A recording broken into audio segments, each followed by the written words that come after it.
Well, it's much more than a bad headache. We are talking about migraines, and they are disruptive and can interfere with your daily routine. It's a pain that can leave you in bed for days. Here to dive into the latest treatments, coping strategies is Dr. Brian Fedorenko, Senior Medical Director at Priority Health. Thank you for being here with us. Well, thank you for having me. So first, what is a migraine? What's the difference between a headache and a migraine? So a headache is just pain in the head. It's just a simple term for that. It could be tension of the muscles, dehydration. There could be a lot of reasons that you have pain in your head. Migraine is a specific type of headache. So it's a much more severe headache. It usually lasts somewhere between like 5 and 72 hours.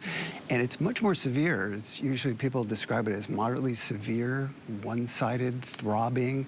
Usually there's some light sensitivity, sound sensitivity that go with it too. And it can be pretty disabling.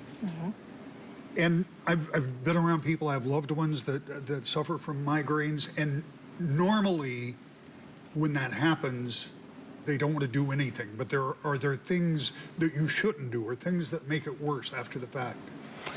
Yeah, for some people, and it depends, it's different with every person. So some people, like if they have sound sensitivity and light sensitivity and they're around more sounds and light, it's even worse.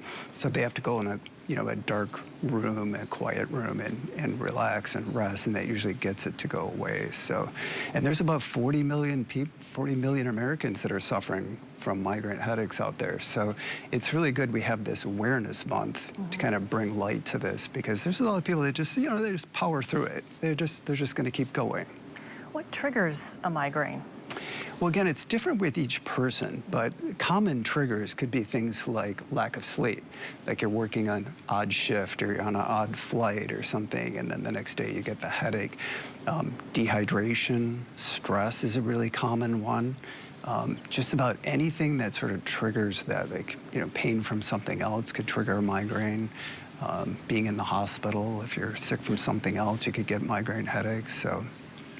And I'm sure this varies too, but what everybody who has ever had a migraine, and anybody who's ever been around a loved one who's had a migraine, you just want to know how to fix it. How do you treat it? And I know, again, it's probably different for individuals.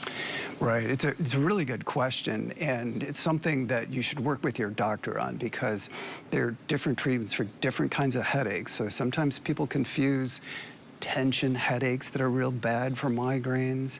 You should make sure you talk to your doctor about this. But for migraines, there are some things that you can do to help that. And as soon as you know it's coming on, if you get a little bit of a warning and you can take medication to prevent it, it can make all the difference in the world. You can stop it or lessen it dramatically by doing that. So it's really important that we have this awareness month to sort of bring light to the fact that there are things that you can do.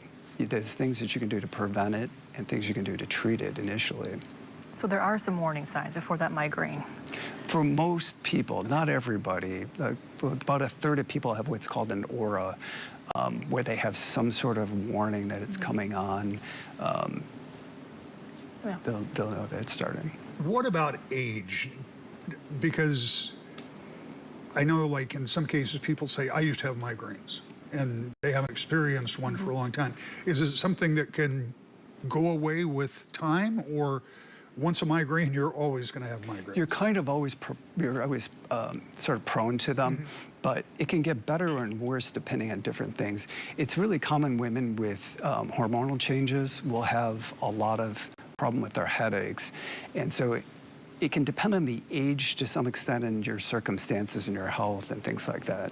So, but you don't really outgrow them if that's right. Okay. Anything else that you wanted to share that we missed? Oh, a good resource if people are looking for learning a little bit more about it is the American Migraine Foundation. It's a really great website, has all kinds of really good resources for symptoms, treatments, refer to doctors in the area, things like that. So great place to go, American Migraine Foundation. Okay, well, thank you so much for being here with us. Thank you.